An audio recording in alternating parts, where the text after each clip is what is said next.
Bien-aimés de Dieu, chers frères et sœurs en Christ, chers jeunes, nous ne pouvons que vous dire une fois de plus notre joie, pour la simple raison que nous sommes habités par celui-là qui nous communique la joie qui ne finira pas.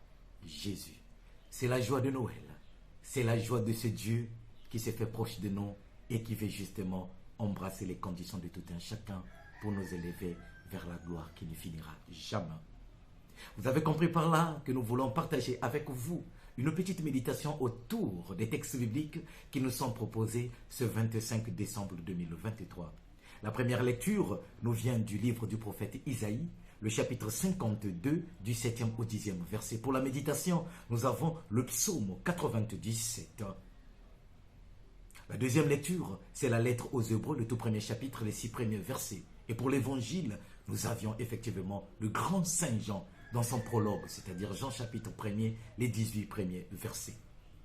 Qu'est-ce que nous pouvons retenir, bien-aimés de Dieu, de ces textes bibliques qui nous sont proposés?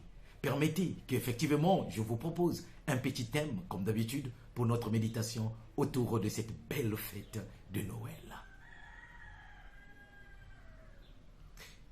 Noël, redécouvrir notre identité de fils et de filles de Dieu. Noël, redécouvrir notre identité de fils et filles de Dieu. Pour mieux comprendre effectivement ou arriver à notre thème général, je nous propose 3 petits pas. Le tout premier, c'est celui que nous avons intitulé « Dieu est le proche parent ». Le second, le salut de Dieu est pour tous les peuples. Enfin, le troisième pas, découvrir et vivre notre identité de fils et filles de Dieu. Revenons sur le premier pas. Dieu est le proche parent.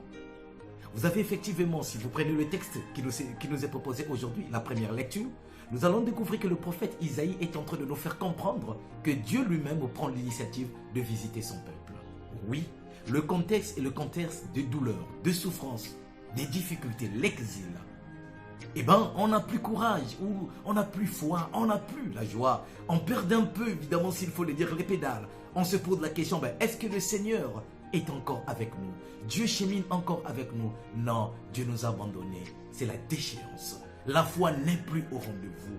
Ben oui, à quoi bon prier lorsqu'on sait qu'on est en train de traverser cette douleur, cette difficulté? Rappelons-le, déjà au chapitre 40, le prophète Isaïe va utiliser une expression qui va d'ailleurs donner le parfum à toute la deuxième partie de son livre. C'est-à-dire l'expression « consoler, consoler mon peuple ». Oui, le texte que nous lisons aujourd'hui rentre justement aussi dans cette, n'est-ce pas, cadence. Consoler mon peuple.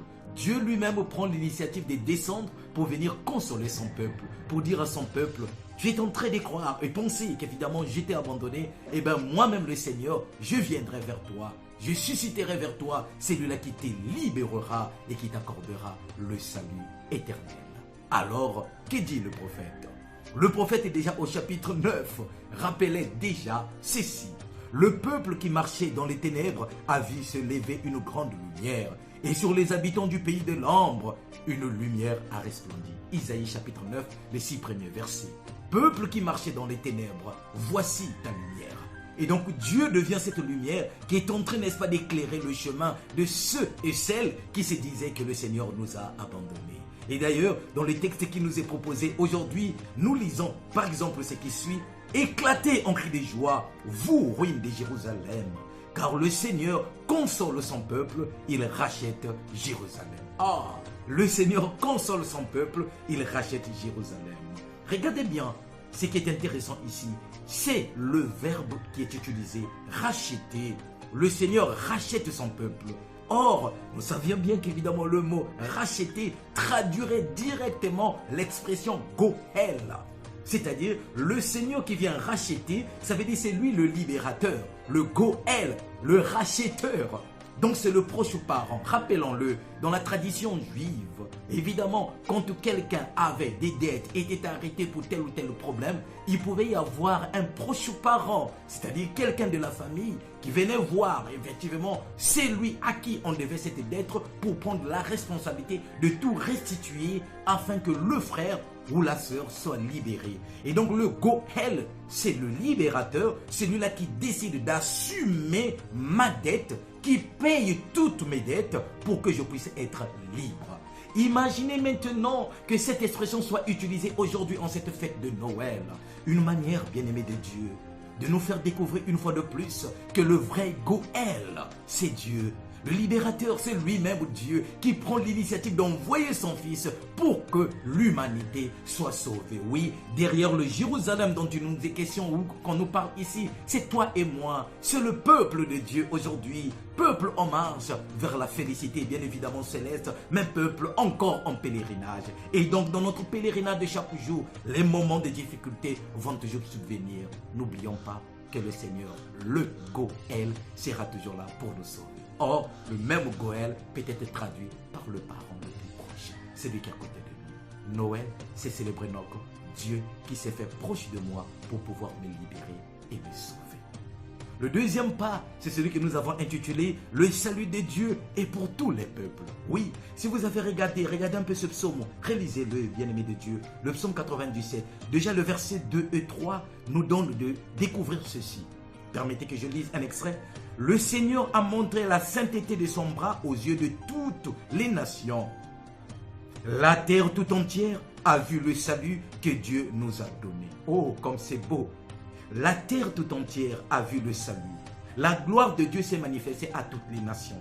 Et donc déjà la fête de Noël que nous célébrons aujourd'hui, c'est une manière de nous faire comprendre le Sauveur, le Goël. Le libérateur ne vient pas tout simplement pour toi, il ne vient pas tout simplement pour X, il ne vient pas tout simplement pour Y, mais il vient pour nous tous. Le salut de Dieu est offert à tout le peuple. Il suffit tout simplement que nous soyons capables de l'accueillir. Saint Paul le dira très bien dans son épître à titre, chapitre 2, du 11e au 14e verset, nous lisons « La grâce de Dieu s'est manifestée pour tous les hommes. » La grâce de Dieu s'est manifestée pour tous les hommes.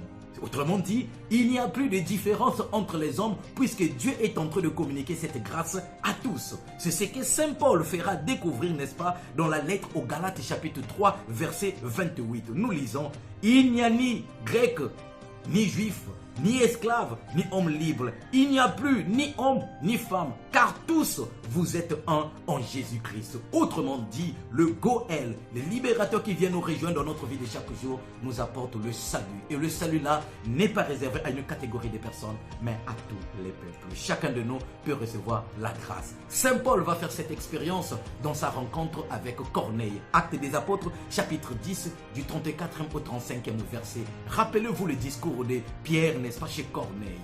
Dieu ne fait pas de différence entre les hommes. Tous ceux-là qui sont capables de le craindre et qui mettent en pratique sa parole, eh bien le Seigneur le considère comme étant des personnes avec qui il peut cheminer. Voilà comment est-ce qu'évidemment nous pouvons encore saisir, bien-aimés de Dieu, Noël. Dieu, le Goël qui vient nous libérer, ne libère pas tout simplement une catégorie de personnes. Noël est la fête de la libération, la fête de la proximité de Dieu.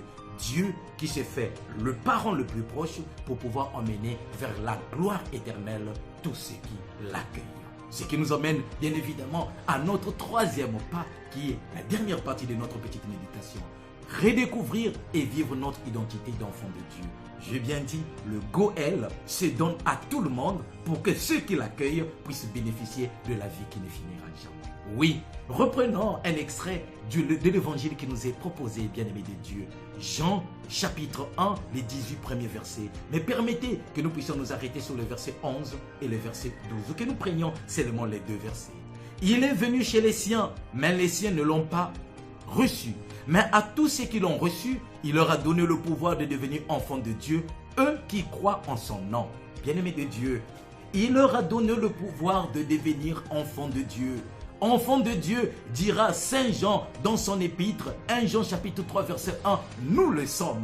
Nous le sommes parce que, de par notre baptême, nous avions été greffés, n'est-ce pas, dans la vie du Christ, la vie des enfants de Dieu. Et donc, Jean dit bien, il est venu chez les siens, mais les siens ne l'ont pas accueilli. Mais à tous ceux qui l'ont reçu, il leur a donné le pouvoir de devenir enfants de Dieu. Or, accueillir Dieu, c'est quoi? C'est moyennant la foi. Puisque c'est à travers la foi que nous arrivons, n'est-ce pas, à entrer en communion avec notre Dieu. Ainsi, Saint Paul, dans Galates chapitre 3, 26, affirmera, car vous êtes tous fils de Dieu par la foi en Jésus-Christ. Autrement dit, quand nous recevons Dieu dans notre cœur, quand nous recevons Dieu à travers sa parole et mettons sa parole en pratique, soyez-en sûrs, la vie de Dieu est en nous. Et donc là, c'est Christ lui-même qui prend possession de notre vie. Et si Christ est dans notre vie, ça veut dire que c'est son esprit qui habite en nous. Le même Saint Paul dans Romains chapitre 8, verset 14, arrivera à dire ce qui suit. Vous êtes effectivement des créatures nouvelles, conduits par l'Esprit de Dieu, parce que vous êtes ses fils.